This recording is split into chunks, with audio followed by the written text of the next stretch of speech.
Hello Capricorn, Sun, Moon, and Rising, and welcome to October. Happy Halloween, happy Samhain, happy All Saints Day, night, and El Dia de los Muertos. All right, the new moon solar eclipse will happen at 10 degrees of Libra in your 10th house, conjunct Mercury and the South Node, repeating an eclipse story in that same house last October. And also something to note is that this will happen 10 degrees is the Capricorn degree. It's your degree. So it makes it kind of extra significant at this time. The eclipse will conjunct Lilith and a fixed star called Vindi Beatrix at the same time as well. You'll be affected if you, affected most if you have planets in Libra or Aries, or your ascendant is anywhere from 5 to 15 degrees. This will also be affecting the other cardinal signs such as Cancer, which is your 7th house partner. There could be new stories and beginnings, or a continuing story around your father, or it could be you. You can be known as like the dominant figure, the authority, father figures, career, legacy, what you are, what you want to be known for in the world, your reputation, political figures, and government roles fall here as well. The South Node since July of 2023 has been leaking energy in this house, making you less ambitious, less motivated to go after a legacy story. You could have had dissatisfaction with career matters as well, too much work possibly, and a need to focus on home, with the North Node transiting and drawing your attention around your home changes, family dynamics changing. Every time I'm here in my treehouse, the crows start making their sounds. Anyway, family dynamics changing, addressing or needing to address any problems or buried issues that may have come up in that family domicile that may have needed to come up to be healed. Or maybe you've been wanting to move home or buy more property. This transit could have made you more interested in following your ancestry story, or even literally getting one of those like 23andMe to find your literal genetic story. Ancestral land also could have been in focus, and less focus on those 10th house career topics, where at times you might have been agitated if you had to focus up there, because your strong focus has really been on the 4th house of home and family. But now there's a jolt of energy shaking that lethargy of the 10th house, as the nodes will shift out of these houses by January 2025. If you were working on an ancestry story or book or a home-based business in the 4th, or wanting to shift to like a home office, especially if you began making those moves on that story last October, and with Mercury involved, maybe you signed a contract to have a home office built, or your house renovated to accommodate a home office. With Mercury here in the mix, that definitely would have indicated like some moves, changes, contracts being signed, or doing communications, speaking, podcasting, or a media-based project, or writing a book from home, for example. These results could start to show up now in that 10th house, where you can gain recognition or fame for something that you had been working on behind the scenes at home. Alternatively, if you were a mom spending time at home with little ones, maybe you're getting ready to transition back into the 10th house of career.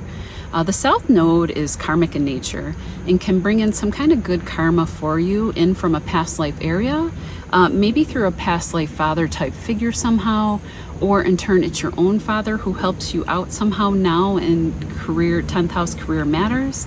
The depositor of this eclipse is Venus, who also rules your 5th house of romance, children, luck, and love. Lotto wins, sports fall here. You could have a fated female friend or a new love, but from a past life, come through and help you with something that you're trying to accomplish in that 10th house area career.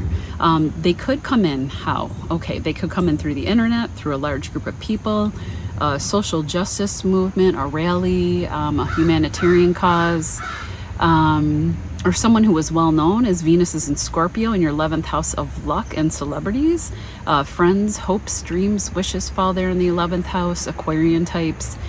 Venus is sextiling your sun, moon, or ascendant at the eclipse, anywhere from 5 to 15 degrees if you're a Cap, sun, moon, or rising. The sun, it would be your father, career, vitality. Moon, it's mother, emotional world, your home and family. Your rising is everything about you, the way you look, the way you present your physical body, and it encapsulates like everything in your life, home, job, career, everything about you.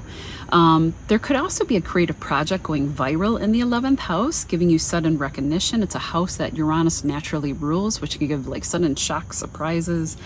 And it can unfold now and over the next 6 months to 1 year. And it would be a story or a seed that you planted last October 2023 when this first Libra solar eclipse kicked off this story with Mercury involved. The sun will be squared by Mars, who is in your 7th house in Cancer, of serious committed partnerships in business, love, or marriage. Can also rule the public, maybe indicating like an unhappy business or love partner with your focus over there on those career matters. But in a way you may not care, because this eclipse is conjunct Lilith and Vindicatrix, a fixed star in the Virgo constellation that is not only known as the grape harvester, but it's known as the widow maker. It was a little extreme in ancient times with, explaining things and these portents and whatnot. Doesn't necessarily mean that you'll lose a partner. It could just mean you need more freedom now. Lilith is, she's a sign of rebellion. She's a bit of a rebel, and she also ultimately wants to give you empowerment. So it doesn't mean that you'll lose a partner. It just could mean needing more freedom now from home and family and marriage matters to focus on something very important that you're trying to create, for example. Something that will make you feel empowered or liberate you somehow. The grand water trine is also happening on this day. This is like a massive day of like powerful, good energy happening. So I'm really excited for October 2nd and the energy that will unfold after. Anyway, the grand water trine is largely beneficial for you as it trines between your 3rd Pisces house with Saturn. Saturn's your ruler, your 7th house with Mars and Cancer, and your 11th luck house with Scorpio. And also Scorpio and Pisces sextile your sun, moon, or ascendant. Again, I see some kind of communication, internet, or media, podcasting, book writing project, TED Talks type of thing happening in that 10th house, or with the 10th house of reputation lit up on the same day. It would be success through your own efforts, your Saturn. And if you were experiencing difficulty with a partner, I really do think, like how I just mentioned previously with the solar eclipse, I think it will pass quickly on this day, as Mars is also trining Venus and Saturn, and Saturn's your ruler in the 3rd. Saturn in the 3rd at times has probably depressed your thoughts since he moved there March of 2023, or created blockages in communicating your ideas, or the desire to move neighborhoods or local travel. He could have impeded your progress there. But now maybe some news comes through that you receive, or good luck through a partner or friend, and lifts this blockade in your mind and in your local travel house. Maybe sparking some lucrative ideas for business, or maybe it's your partner who had this luck and you're benefiting now somehow. Maybe you can win the local lottery too, with Venus in a lottery house and sextiling your sun, moon, or ascendant. This would be most potent from 5 to 15 degrees and in a grand trine involving your 3rd local house. And it frees you and a partner up maybe to travel with Mars on the move in that 7th house. But using this energy in a positive way. It's a good time to focus and work on a relationship around these days, especially starting October 2nd with all this energy, being seated here. The outer planet trine happens with Pluto, which has been in your 1st house for a very long time, many years now, Uranus and Taurus in your 5th house of children, luck, love, fun, and romance, and Neptune and Pisces in your 3rd house. These planets are wrapping up a long stay and story around your image and everything about you, your mind, your thoughts, your local community where you live, business, siblings, cousins, vehicles, marketing, creativity, love life, fun, speculative gains, creative projects. So these are all the topics that at times over the years could have been difficult. There could have been power struggles with other people, especially a significant partner in love. You could have changed partners in business or love over the years, or had a transformation in a partner or in yourself, or changing partners because you have transformed. You could have had blocks or confusion in your thoughts and ideas, had difficulty getting like a new car, trying to start a book or a creative communication projects, and issues with love or children, getting some shocks and surprises around both probably. You could have also gained money suddenly from that 5th house too, because it is a luck house, and Uranus there brings like a sudden like shock, surprise, or gain. Now this trine is flowing in ease and leaving a gift after probably many upsets and shaking of your foundation. You're a stable earth sign after all, and probably not loved having Uranus in Taurus in your children and romance 5th house, I'm sure. And Uranus is not happy in Taurus either. Uranus naturally rules Aquarius and is happier in the air signs. Now the trine can gift you something like a transformed you, as Pluto will move direct this month, thank God. Getting ready to move on into Aquarius by November at an anaretic degree in your 1st house. So this is affecting late born Caps anywhere from 25 to 29 degrees. Earlier Capricorn sun, moon, or risings have already experienced this, and you have walked through that fire and have come out emerged like a diamond. Literally your body image, everything about you has changed, especially on an internal level over the years. Pluto can operate at a very submerged, deep level. And now you're presenting a new version of yourself in your community or among your friends. Also maybe finding love suddenly through 3rd house means or 11th house ways, like via like a dating app, online, internet, political rally, humanitarian group, through a large group of friends. You could have had or will have a child suddenly enter your life, and it would have been a surprise. And now you're mom or dad, and this changes you and your title and how you operate in the world at large. Maybe you've also developed a creative project, and it gets sudden attention now, or it will, as these planets start shifting for you. I think it will be good. The full moon in Aries is at 24 degrees on October 17th, affecting you anywhere from 20 to 28 degrees if you have planets in Libra or Aries.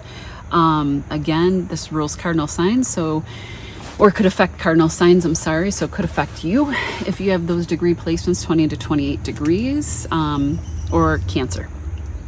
It's also happening in your 4th house of home and family, conjuncting Chiron, the wounded healer, and sextile by Jupiter in Gemini from your 6th house of work. 6th house rules daily routines, your pets, your health, etc. There could be a completion around those 4th house themes, like some kind of emotional healing story around your family, finding a home where you belong after maybe like a long search. There could be a healing story there, emotional release of a wound in the home or with siblings or parents or spouse or love partner. You could be the one in the home offering healing insights with your close family members. You're a cardinal lunar sign anyway, who rules the 10th house naturally. You might be the boss at home, dad at home, even if you're a female. There's a lot of single women out there who have to manage both roles, and so many others.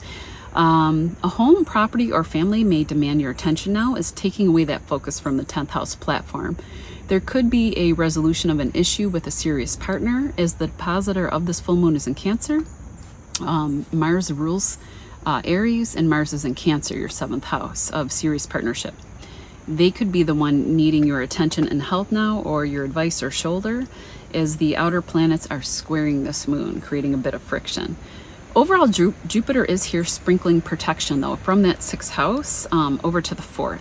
So if there are issues around injustice or like a wounding in the family that comes up, Jupiter in the form of like a therapist or healer that comes through that 6th house can change the way you are processing your understanding of a situation, freeing your mind or your thoughts, or changing your perspective. I'm sure you've heard that saying that perspective is everything, because it is. You can join groups of people or find a group or a spiritual group that uplifts you somehow, because Jupiter and Mercury rule the 9th house of the higher mind. Jupiter in the natural zodiac wheel rules the 9th house. And for you as a Cap rising, it's Virgo who sits in that 9th house. Mercury rules Virgo. So there's definitely like communication happening now, and healing, communication that heals the mind and your thoughts. As the month unfolds, and all the way up until the Aries new moon solar eclipse next March, and I think the solar eclipse will be March 29th, 2025. All right, Capricorn, happy Halloween, happy Samhain, All Souls Night, and El Dia de los Muertos. And I think I said in the beginning, but I'll say it again because I love October. So goodbye, we'll see you in November.